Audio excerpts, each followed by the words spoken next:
Game on, everybody! We have the semifinals. Booty Bay Boys against the Mighty Minion Army. Another best of 3 series.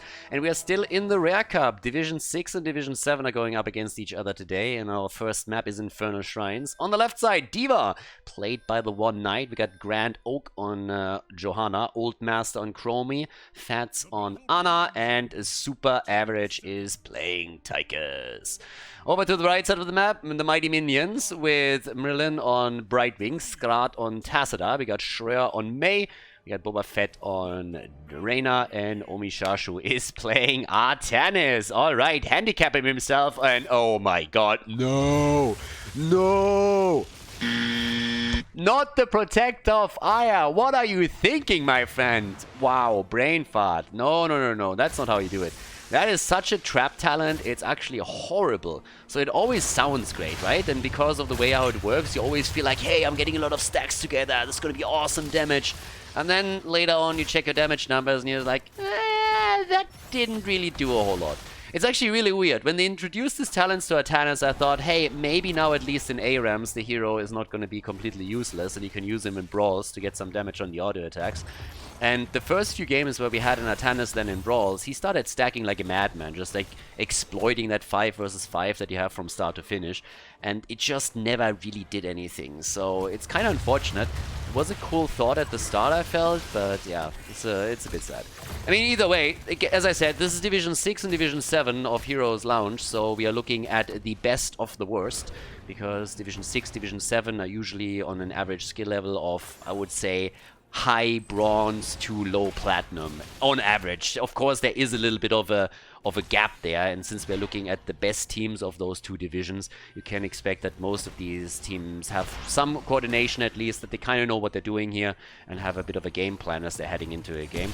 But still, there's a lot of craziness happening here in builds and also in hero picks. Sometimes you don't have all the heroes, sometimes you have certain priority picks. It doesn't always follow the meta, as you're probably already found out. But it's always good fun. So we're going to check this out now. We got our level 1, the Exterminator for Jimmy. Could have definitely gone into Ace in the hole considering the setup that they're running. But at the same time then you want to also make sure that you have an easier time against not only the camps but also objectives. And so they can see what they can pull off with that. Artanis all the way up at the top. I honestly don't really know what the thought process behind Artanis is at this point.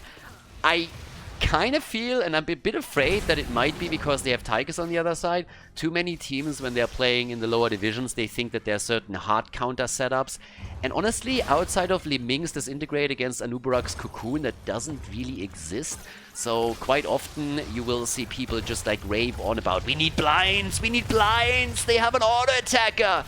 And every time we hear that, it's just bullshit. If you got blinds, if you have them additionally against some auto attackers, it's always a nice bonus, but never really sacrifice one of your better hero choices just because you add a blind to the equation. Especially if in this case they really picked Artanis because of suppression pulse against Tychus, that would be a disaster. But it might not be the reason. We might still see them with the Purify Beam. Some people haven't really figured out the secret counter against the Purifying Beam. By the way, it's running away. Just run away from it. But again, we'll find out soon enough. For now, there's no kills in here. Both teams are just setting up for the first shrine. We got Press the Advantage on Tychus on level 1. So he's going to try and play that out with then Bigger They Are on his level 4 talent. So he's going to use that. And yeah, party time. So we got the Dream Shot over here. Again, the Pixie Charm, by the way. I'm really curious what we're going to get on the 7 right now. But as I said in one of the previous games, you should really go for one of those meta builds if you're using Brightwing in the first place. And for now, 26-7 seems like a pretty solid advantage for the red team. The Mighty Minions about to lock in the first Protector if things stay as they are. Top side, our battle between Artanis and Diva continues.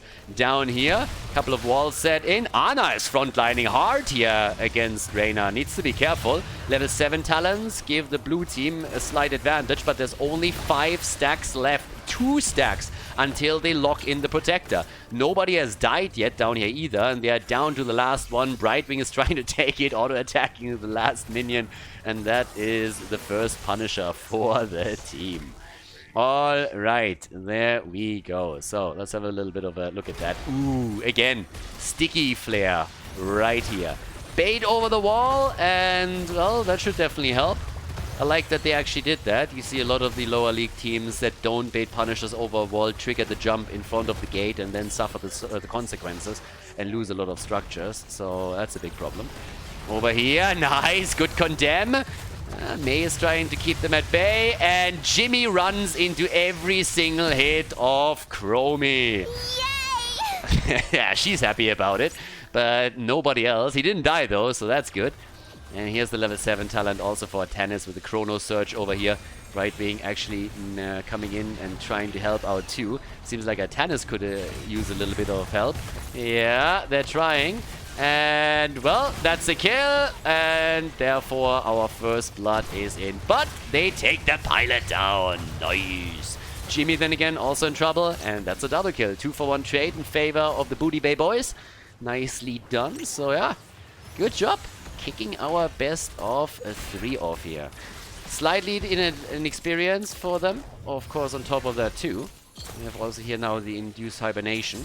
And our Tannis is back to business. Oh yeah, for hire, baby. So starting to come all the way up topside and has to deal with Tychus, who for some reason finds himself in the solo lane. I guess mainly because Diva died. Not sure if he really needed to go up, but yeah. Also, talking about Tannis, just to highlight that again, he's on 84 stacks right now, and as you can see, that pretty much doesn't mean anything. I mean, his damage increase on the auto attacks is going to be absolutely tiny. It's not going to really do a whole lot for him. Level 10 abilities are ready now for the blue team, and we are currently looking at Odin. We also have the magic missiles again. Yeah, well, the micro missiles. Not quite going for Liming here. And for Jojo, the Blessed Shield. He uses that and sets up the team for another kill. Tacita is down. Both of the Protoss players on the side of Mighty Minions are not doing really well. Oh, popping the early Odin here before the objective, even trying to go through the wall. Now they just set one down. And here comes the ults. And what are we going to get from Atanis? Is it going to be the blind suppression pulse would help them? No! They're purifying beam. Oh, God. I mean, honestly, that didn't work either. May might go down here. And yeah, Shreya is low. And he might just get away. Oh, that kill. Clutch just before Brightwing went in. Now, some people actually still think that it's going to be problematic when you're running away from a Purifier Beam, that it's like, you know, super useful ult, because they're like, hey, well, yeah, if you run away from it, you might not get damaged, but it's a 4 versus 5 and you can't help the team. Those are usually the people that don't know what a stutter step is and think that you just run away screaming. It's like, ah! And yeah, totally brainless. Obviously, when you're trying to dodge out on the Purifier Beam damage, you're still able to work in some damage on your own. Could be auto attacks, could be abilities, but of course you have to have your mechanics kind of locked down a little bit. You need to be able to stutter step and do stuff like this. If you are not able to do any of that, then yes, Purifying Beam is starting to become a bit of a problem maybe. But outside of that, it shouldn't really give the team a lot of value. One slight caveat to that, if you have a lot of good lockdowns where you can really make sure that a hero takes the entire brunt of the damage, then it's a bit more useful. Doesn't change the fact that Tannis as a pick is pretty useless compared to the alternatives. I always have to say that, or the Tannis police is going to attack me again. Ana is down, so that's an early kill. Good for the Mighty Minions. They're doing well here. Yeah, and here he found the secret counter. He's walking away from it. Oh yeah. Then again, he in this case does not turn around and do any damage. But on the other side, he gets chased by a Tannis, who is therefore also out of the fight, so that doesn't really help either of them. As it happens, 25 stacks for the blue team, and now that Odin gets popped, they have a serious chance of making this work and getting the access to the Punisher over here. I like this setup. Shreya went in deep for this and tries to get the kill. They can't make it happen as it seems though. Timeout on Chromie is helping her. Tychus is a bit low. The Fiesta is all over the place. Chromie is the first one to fall, but they still lock the frozen Punisher in. There's that. Alright, so they get the Punisher, but they lose one of the heroes. And I kind of want to emphasize the point that I just made, because some people really have a tough time understanding this. Whenever I talk about a hero and specifically Artanis, and say like that he doesn't add any value, that always means doesn't add value compared to the alternatives and the better picks in that position. So obviously it's better than not having a hero in any lane like this. But yeah, if you compare Artanis in this situation, for example, to, I don't know, Blaze or Urel or anybody else, he doesn't add a lot for the team here. I mean, imagine an Imperius in that spot, for example. So there's tons of heroes that you could imagine them playing that would have just so much more value here for them. But now that we get the level 13 talents for both of the teams, the Punisher has been taken out pretty easily. With the kill against Ana, there was nothing that the blue team could really do to push harder with this one. So we have 4 kills against 3. It's a very even game right now, with Tychus going into the more aggressive setup, not going into the Neo-Steel coding, but instead it's the spray and pray. A little bit more greedy, but again, can work if you can keep yourself alive here. Artanis is still stacking and finds himself at 166 right now. And down to the bottom of the map, there's still a few... Ooh! Artanis is dead again. Yeah, for I am my ass. So he's dying a lot here. Let's take a look at the damage output too. He's even top damage against that. Yeah, with him and D.Va just fighting the entire time top lane one-on-one. The two of them have some serious damage in. D.Va is sitting at 17,000 herself. Artanis at 20k. It's also a little bit sad for Reyna and for Tassadar, to be honest with you. But yeah, that's of course one of those situations where the top laners can oftentimes pad their damage a little bit. They didn't even join the first objective now that I think about it. So yeah, makes a bit more sense. There's just this one-on-one spot, and against D.Va. D.Va's a little bit similar in that setup, like Rexa. You can easily stack some damage on her. But yeah, Artanis coming in as the main damage dealer. Arrgh! Doesn't help them, but hey. So 5 kills to 3. The problem is really that level lead for the Booty Bay boys. That's the biggest problem right here, because now that 16 is about to kick in, if that comes in with another objective, then things are starting to get dicey for the Mighty Minions. And I like that the blue team is actually starting to push. I mean, keep in mind, both of these teams in the quarterfinals came through with a 2-1 victory over their opponent.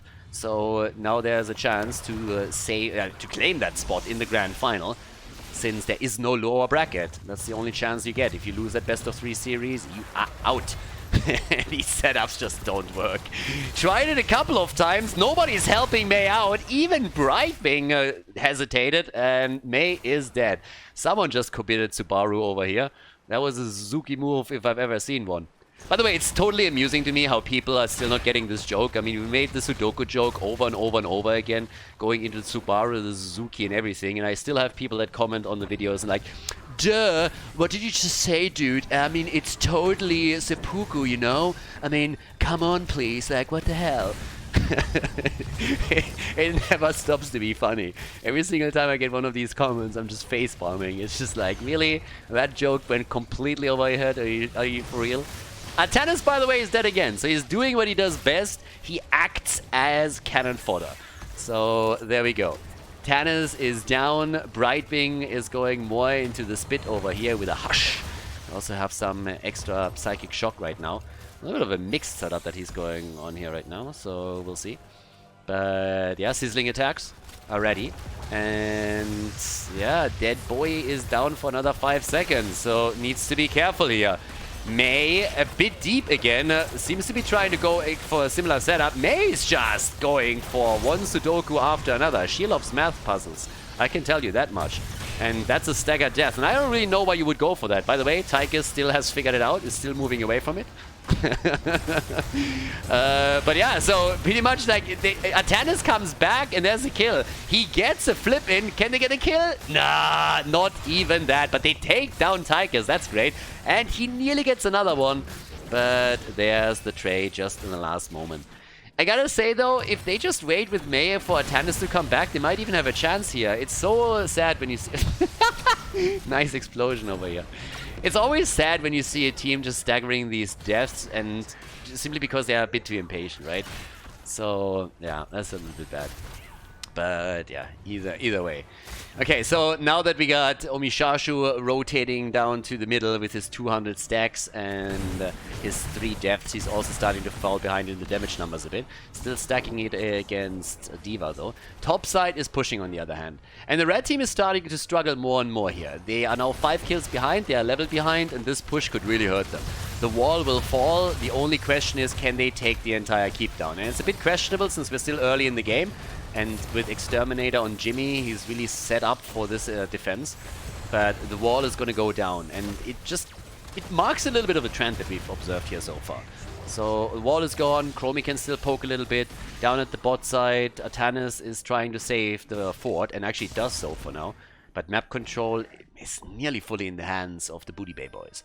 And yeah, they're looking now probably to steal some of these camps away. They don't have a talent advantage, so keep at least that in mind.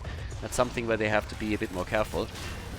They want to take the camp apparently, as it seems. Here comes the Blessed Shield. That was actually a neat one. Unfortunately for them, they weren't close enough to drop the damage on them.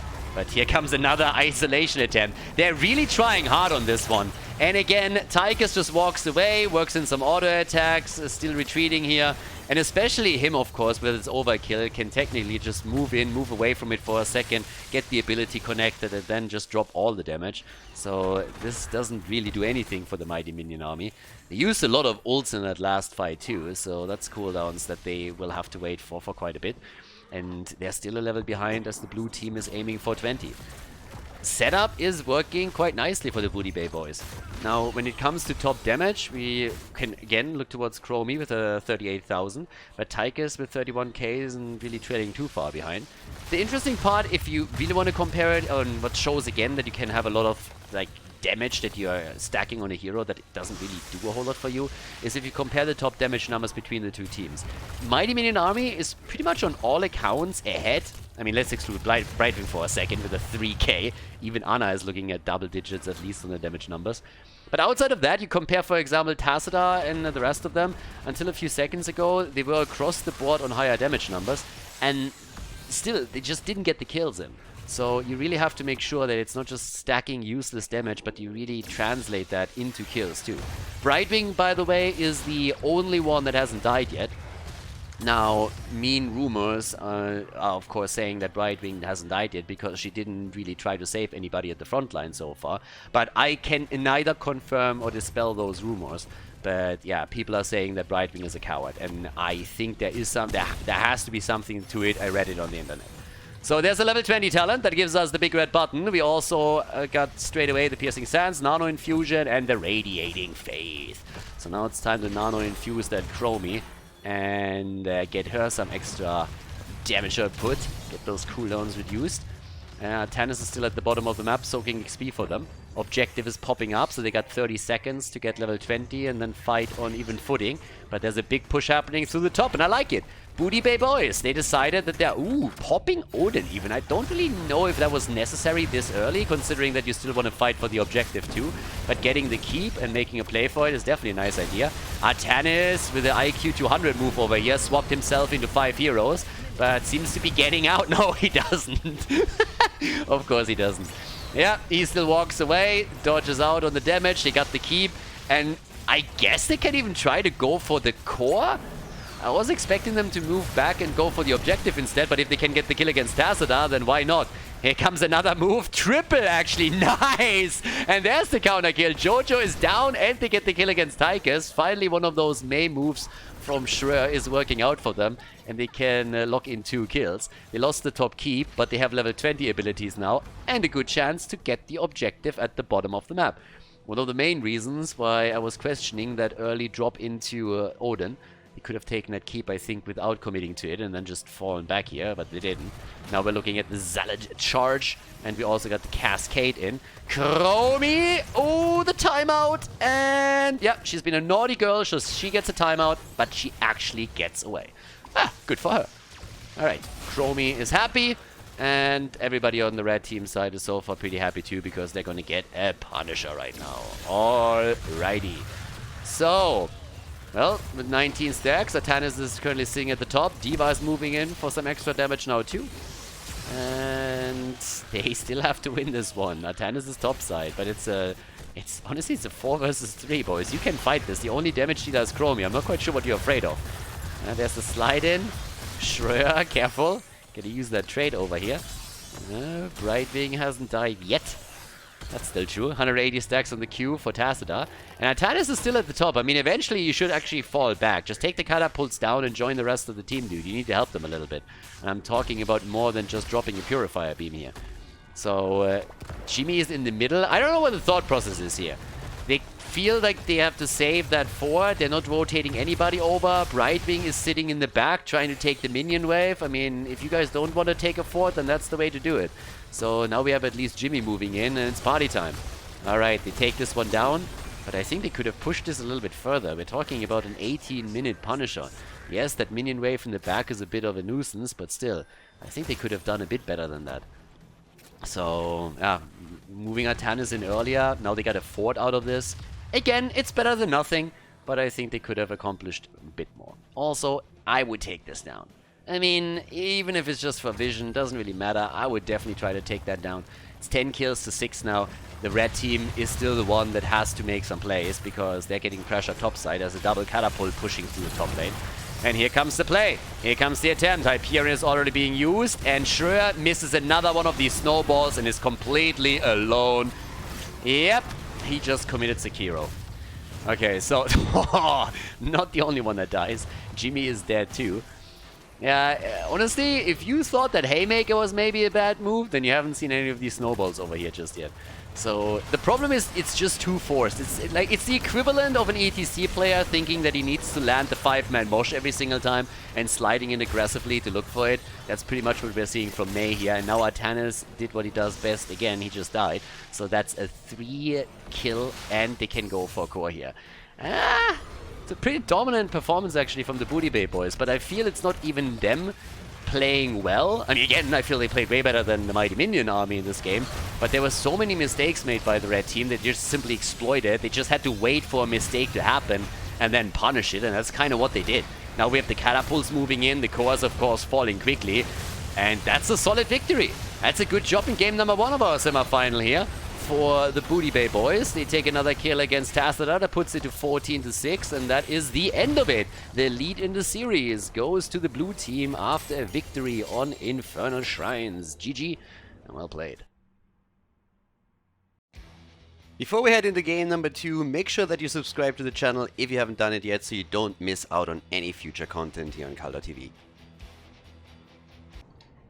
Game number 2, Tomb of the Spider Queen, everybody. On the left side, the Booty Bay boys against the Mighty Minions. And it's time to party. We have, in this case, Old Master on Junkrat, Fats on Brightwing, the One Knight on Sonya, Super Average on Falstad, Double Global on the map. Grand Oak on Johanna, and over on the right side of the map, the Mighty Minions with Skrat on Imperius, Merlin on Anduin, Schröer on Anubarak, Omishashu on Thrall, and Boba Fett on Jaina. So a lot of lockdown at the front, having a triple front line here, trying to lock some of the targets down and then dropping Jaina's burst damage on them. Seems to be the game plan for now. Falstad, bit of a weird pick, honestly, if you're thinking about it. This is not really the map where you normally say, like, okay, the bird's the word. So you're looking more so on other damage dealers in this case, but they got interrupts against an objective. I don't think that the thought process was like, hey, let's take Brightwing for the global and Falstad and double global them. Map is simply too small for that. But we'll see what they can actually do with Falstad. But as I said in the introduction of the series and in the previous games, sometimes it's just in a spot where a player has a certain preference on a pick where he might not have other heroes and just says like, well, my Jimmy got banned, I can't get Tychus here, I need an auto attacker, so let's go for Falstad. So that could sometimes literally be the explanation of what's going on. Brightwing with a save, by the way, good job keeping Junkrat alive. I really thought that he would die here. That was a good initial engage that we had from the Mighty Minions. And it also showcases a bit on how they are planning on getting kills. They want to come in with a stun and then help Jaina to set things up with a blizzard and a cone and then take them down quickly. So that's the game plan right now, obviously. Anduin with a save and Schröer already moving out. Different type of hero for him, still playing around the globes, trying to get the stacks together for the extra hit point pool. Down at the bottom of the map, it's a Thrall with the Trolling Thunder against Sonya's setup. The Heroes of the Storm Eminem is in the house. And yeah, well, if you don't know what that means, then just look at Sonya's portrait at the top left and imagine Eminem with the orange wig. There you go. Maybe it's the face of the Donald if he lets his hair grow out, like, I don't know, but either way, it looks weird. So 5 stacks for the bird, and it seems like nobody's really caring about those siege giants, with the exception of Junkrat. He's the only one who says, like, you know what, siege giants are awesome, let's go and claim them. Whereas in the middle of the map, everybody else is fighting. Oh, Brightwing gets out. Close call, though. He's able to escape, and the siege giants are taken. Thrall finally sniffed it out, but it was a bit too late. Apparently, they told him at the top side, listen, the Junk Master isn't here anymore, and by the time that he wanted to check, the siege giants were already claimed, so there's that. And in we go. They're starting to push at the bot lane with Sonya, and if they can zone out Thrall a little bit, that would definitely work. Now that we have the level 4 talents, we also get the Arcane Intellect right here. Falstad with the Hammer Gains, full-on engage build for Anubarak, who commits to the Underking. Subterranean Shield most likely going to be the follow-up on level 7 with an Epicenter coming on 16 to set those kills up. But when it comes to turn-ins, nobody has really done too much yet. We have 12 gems turned in by the mighty minions and nothing on the side of their opponent. The rotations are not only helping Anubarak to stack, but also helps Falstad quite a bit to get his stacks on the level 1 together. Nice connect over here with Junkrat, but Imperius is a bit too far away to get the second stun in and help Jaina to commit to the damage. So, yeah, there's that. Bot lane, then again, the one knight sitting here in his 1 versus 1. And honestly, those siege giants didn't really do a whole lot. The rotation through the middle down to the bottom of the map from the rest of the mighty minion army came in time to deny all of that happening. But everybody is now still trying to get stacks together, get maybe a few of those gems connected too. Grand Oak in particular is looking at 25 gems, so should probably try and get rid of those. And if you look at the amount of gems, then we already have an opportunity for the Booty Bay boys to get a full turn-in. So there's a chance of that happening. Jojo is still completely zoning them out at the front as they engage again against Old Master and Junkrat, but they're trying to turn it around against Shreon and Anubarak as he dove in once more. A couple of gems also now turned in for the Booty Bay boys. But here's another 11 committed by Anubarak. 23 trying to go for the interrupt in the top lane. Old Master with one nade after another. Sonya is dealing with the bottom of the map. But if the 30, or honestly, if Grando can turn into the 30, that would be a huge deal already. Has to dodge out on this one. The Polymorph is second, too late. And here's a connect with a lunge. But can they get the damage in? Doesn't seem likely, and they're just trying to interrupt this. As long as you control Jojo now, it's going to be impossible for the Booty Bay boys to get the first objective in the game. And they're sitting on 24. They have the level 7. Both teams do. So by now we got the Peekaboo. And we got the Hyper Shift. So a bit more of a normal build for Brightwing that we're seeing right now. A bit more of a style that we see in a lot of the NACCL games. As expected, the Subterranean Shield is in. Ancestral Wrath, of course. Mandatory more or less for Thrall, as is Boomerang for the Bird. And the blue team was able to turn in, and therefore we have them with the first Web Weavers. No kill thus far. Both of the teams are trying to play a disciplined game here, but Sonya is starting to open up the bot lane a little bit by attacking the structures. And now that the Web Weavers are coming down, the only question is how much damage can the Booty Bay boys do? How much can they actually do at this point?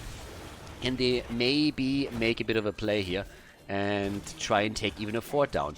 And right now, there's a full commitment in the middle, but nobody deals with the top lane. I like that Jojo is sitting at the side and warning the team of what's going on here. But that's an entire wall eliminated without any resistance whatsoever. And the Web Weaver in the middle is still not completely taken down. They're falling back though. They don't want to take that fight. But this could still be a little bit of damage here. Web Weaver finally goes down. Anubarak is dead up at the top. Down here, the 1 versus 1 situation is still ongoing. And Sonya is doing fairly well. Spin to win. And the rest of the team is rotating further down to the bottom as well. Currently busy in the middle, trying to push that wall too. But over here, there's an opportunity to maybe not get Thrall. They're trying to set up for him, but oh, if they could kill him, just think about that for a moment. He's on 28 stacks. Nah. 28 gems, he's not going to lose those. He's playing it safe and moves back. But they did some serious damage. They opened the wall at the bottom, they opened the one at the top, they even took the fountain down over there. So now it's a question of whether or not you can prevent the turn-in from your opponent, and they're not even trying.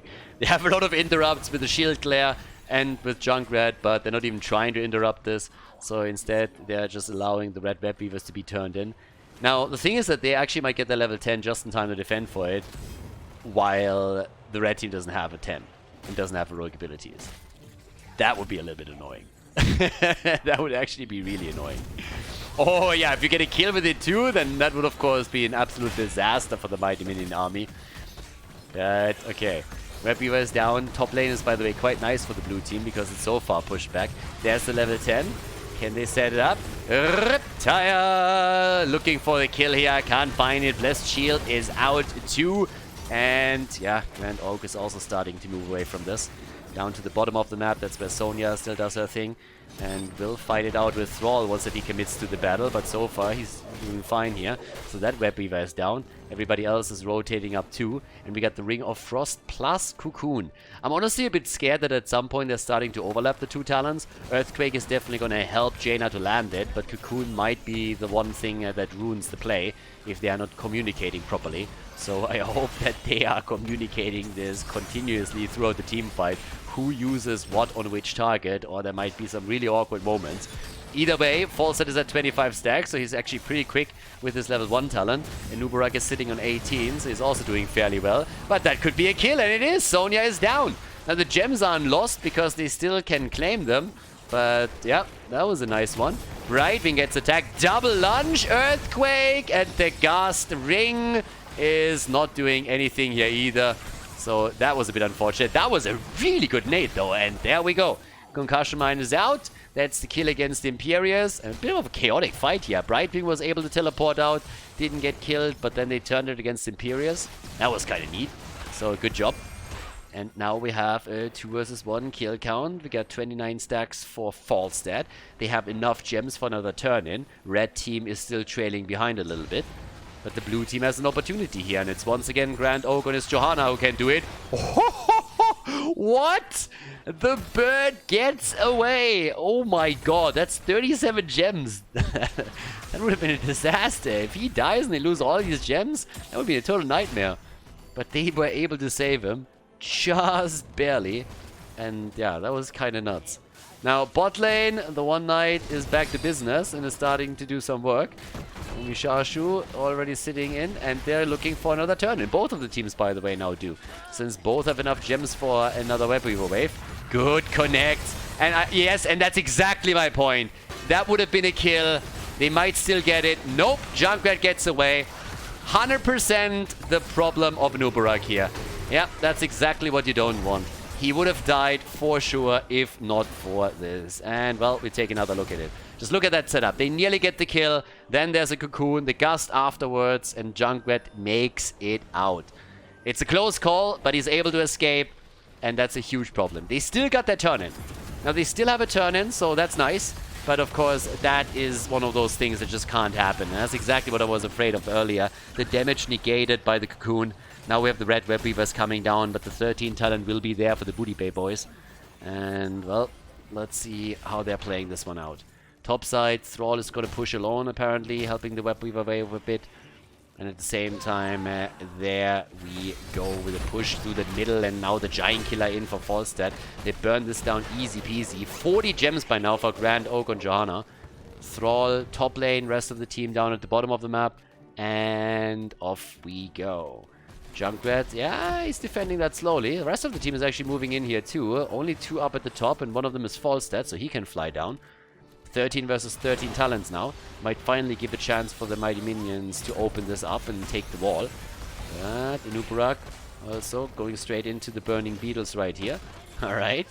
And here's the Riptide again. Yeah, just taking this down, zoning them as much as they can. Zoning them out of the Web Weaver range. Gonna get a bit of damage in, but this is more being used as a scout tool than anything else. Yeah, damage connects. Again, it doesn't really do a whole lot for you in that situation, but as long as it zones them away from the Web Weaver and you get a free defense, it's worth it for them here. Here comes the engage though. Nice attempt with the Blessed Shield, but it didn't quite work out for them. Didn't bounce the way they wanted. There's another Gust and the Ring. I honestly don't know if that Gust just saved the Nubarak or if it saved the blue team from the Ring. I mean, that felt like a weird one. It felt like a lost move. Because it seemed like Nubarak and Imperius might actually die if they didn't get gusted away. Then at the same time, with Jaina setting the ring up, there's a chance that he could have turned against the blue team. So, at the end of the day, probably nothing gained, nothing lost here. But Thrall is dead in the middle. And now there's a turn in from Grand Oak, and that gives them another Web Weaver wave. And they still have a lot of gems. They could technically, I mean, probably they are nearly looking at a double turn in here if they make the plays. They have a few more gems on the other heroes too. If they now soak a few more waves and collect those gems, they might just have a chance to get 2 turn-ins in a row. 33,000 damage on Thrall now, and 24,000 for Junkrat. Yep, there we go. Alright, Web Weavers are coming down. It seems like they're pushing for the top lane.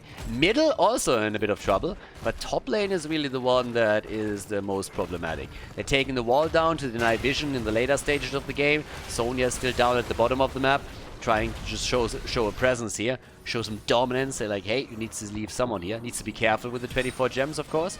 Top fort is down, and now the rotation straight into the middle. With half a level missing until 16. That's the next thing. Quest is completed for the bird. Falstad has now a chance to go for the activatable. Seems like Thrall wants some chicken and goes in, but can't take Falstad down. Yeah, but the cocoon is there again. Not sure why. Trying to prevent the gust, I suppose, but that didn't really do a whole lot for them either. Now, is there a spear connect? There's the gust. And again, I'm not sure if these gusts are needed. This is a 4 versus 5. Jaina is at the top. She wasn't in the battle. And you have that Sonya flank coming in. Now, the Booty Bay boys, they're doing well, capitalizing on mistakes on the other side. But I would be lying if I said that all of these moves are totally coordinated from them. So some of these moments seem like they could have done more. That's a nice blessed shield setup. But Thrall walks away. It wasn't perfectly coordinated, but it was a good idea at least. So now they're coming in with a new attack as Thrall pops the fountain, cooldown, and then comes back in. And Grand O goes down. 45 gems. They're trying to hold them. Sonya just rushes in. I love that. Goes for rather the Berserkers like, I'm gonna get everything. 74 gems for her. Brightwing is dead. And that is how you negate an opponent's advantage. You get 2 kills against them, and all of a sudden you're on even talents again. Yeah, it was a good setup for Booty Bay boys at the beginning, but they went a bit too greedy, and then they lost too many heroes in the process. Old Master here is also in a bit of trouble. There's the turn and attempt. Locked down. Thrall. No. Not like this, bro. He gets out. He's able to make it out, but that was clutch. Epicenter has now been used, so they have that. We're also looking at Celestial Swiftness after the Pathetic Mortals. That talent name is just amazing. I mean, some talents that Blizzard has, they're just amazing name. Neil Peasants being one of them. Pathetic Mortals another one. So a couple of these names are just absolutely spot on.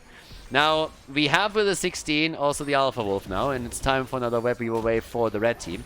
And they still need to get some damage, you know, some kills. 3 kills to 3. Now, as I highlighted before, this is game 2. If Mighty Minions lose it, then they're out of the tournament, and the Booty Bay boys would go to the grand final. A ring, and yeah, that was a ring of fail right there. Didn't connect with anything. Gust already being used again. Everybody just pushing targets out. Nothing really working the way that they're intending here. Imperius also on the move back. Kukuno and Jojo. She gets saved in a jiffy. And Omishashu comes in with a few more auto attacks. Big epicenter hit. That can't really do anything about it right now. So they're starting to make their play. Top side, that's where we have a bit of a push going on against the fort. That might actually fall. Down here, they're trying to take the one in the middle. And at least the fountain should get dropped. And yep, that's the first thing that they're doing. That's the quest completion for Nubarak, so a few more hit points for him. That's gonna make him pretty beefy compared to before. Top side could still fall, so Sonya walked away from this. I don't know why, because that fort is now down. They get all 3 forts. Honestly, that web wave was probably the most impactful that we had in the entire game thus far. They took every single fort with it. Yeah, now that the top has fallen as well. So, yeah, all the forts are down, and they're still pressuring the bot lane a bit further. Now, this time we're going to see the Booty Bay boys setting up for the defense. But, whew. Yeah, Sonya screaming a lot. There we have also Falstad with the 50 stacks now, so his auto attacks are starting to hurt the front line quite a bit more. They have 113 gems, by the way, so their ticket back into the game is right there. The one knight with 82 gems, yeah, he nearly gets access to the secret mount. He needs another 18, Kappa. Bot lane, Siege Giants are finally getting a bit more attention. They have been neglected for most of this game. But of course, right now, you want to prevent your opponent from turning in, and they're a bit late to that. This is actually one of the areas where both teams, I feel, failed a little bit in this game. We didn't see a lot of commitments to interrupting turn-ins on the other side. Now, they did it occasionally, but from a macro stance, right now, the Mighty Minions would have liked to interrupt a bit. And they have tools. So allowing the turn-in that easily, a bit of a mistake.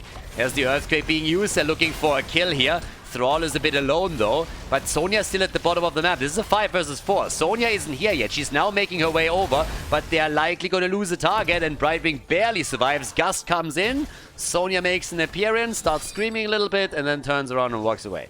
So, that didn't work out for them either. But everybody's low on the red team side, so the last fort in the middle is low. And Nubarak, the dive in the back line, gets the cocoon out. Ring! And the save from Anduin. Yeah, another ring that didn't really do a whole lot. They have trouble connecting these burst damage kills. They are really struggling with that. Now, the fort in the middle is gonna fall. The Web Weaver has been defeated already, and at the top they need to do the same thing too, since the keep is now starting to take damage as well. Yeah, 1 level until 20. And then we go. Bot lane, big pressure. Big wave, big Web Weaver on a 5-man team. But again, they don't have the level 20 yet. So are they going for keep, or are they just calling it a day right now and move back? Anubarak apparently wants to flank. And it's just waiting. There's the spear. And Uberak starting to move in too. And oh my god, nice move by Junkrat. That was a clutch escape. If he doesn't do that, he's dead. If Uberak connects at epicenter, he's likely gonna fall. Gust is being used again as a disengage tool as it was in the previous fights. The top keep is suffering a bit of damage. The minion wave should take that down, so I think they could be okay here. But there's the second turn in now. And now it starts to become tricky, because this is looking like we might see level 20 with the push for the blue team. And all of a sudden you're going up against the Web Weaver wave and the talent advantage on the other side. Yeah, good luck dealing with that. Right now, Booty Bay boys, they want that slot in the grand final. They want to go to the grand final here. 100%. They're starting to do quite well, pushing through the top lane again. And trying to go for that keep. And the one at the bottom of the map is likely going to fall too. I mean, you can see on the minimap how far pushed in that wave is already. So that's a huge opportunity to take a double keep. And then they're, of course, heavily ahead. Yeah, Ring again, connecting. This time with the bird. Brightwing is trying to go for the save. But the Web Weaver is making it towards the keep slowly. Still looking for kills. Still looking for attacks here. Jojo's a little bit low. But they're making the play for the front line again. One Knight, and there's the wind tunnel. The gust is in. Web Weaver doing some damage over here. Still not able to take that keep down, and the blue team is falling back. So they're letting this slide. Bot lane will fall though. There's no way of saving this anymore. The mid lane is open too. And even with the 20 versus 20, we're not seeing the team fight now, do we? Live of Faith is not being taken. Instead, we got the Desperate Prayer again. And Nubarak with the rewind. Yeah, and Thrall should definitely go for the Earth and Shield here. Cooldown reduction for Jaina would also be kind of neat, I suppose. And they're going for boss. No, they're just... okay, this is a weird one. Are they trapping? Are they going? Like, they have to make a decision. Seems like they're going to trap on boss. Thrall, no Earth and Shield. Instead, the Wind Rush. And, yep, they're trying to trap. So, they see what...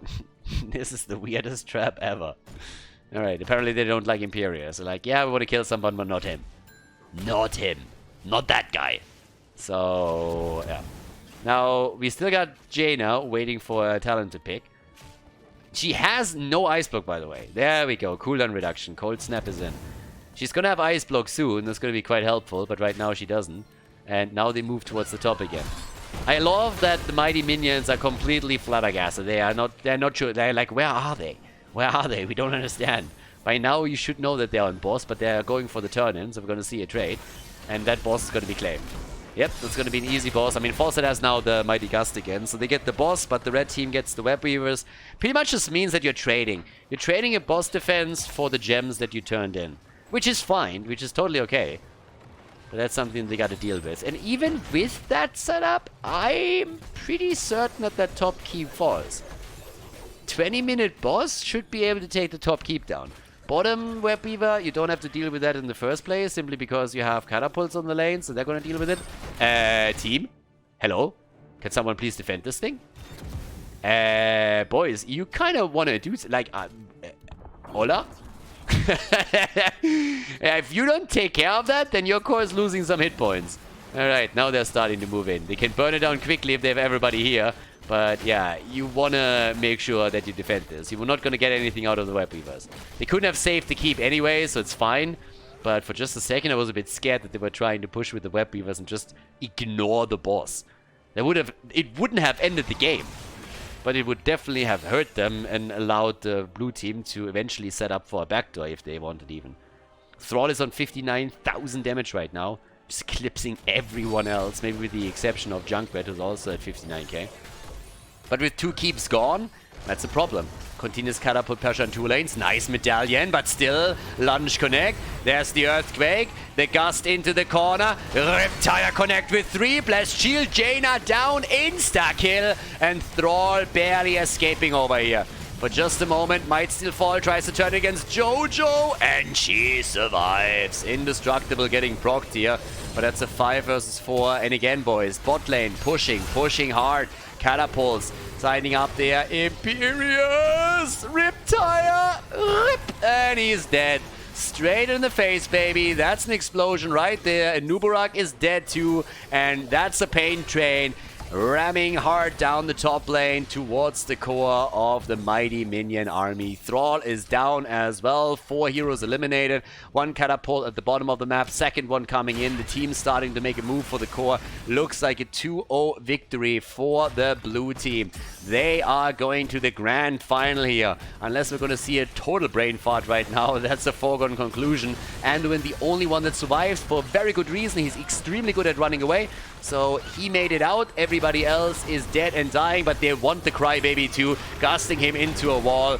And that's just the end of him as well. Blessed Shield even missing. Anduin turns out he's a bit resilient, but it doesn't change a thing. He is dead, and so is the core. Yeah, that's a kill against Jaina, but Sonya is mercilessly hammering down on the core itself. And that's a 2-0 victory and a slot in the grand final for the Booty Bay Boys, the blue team, with the victory. GG. Well played.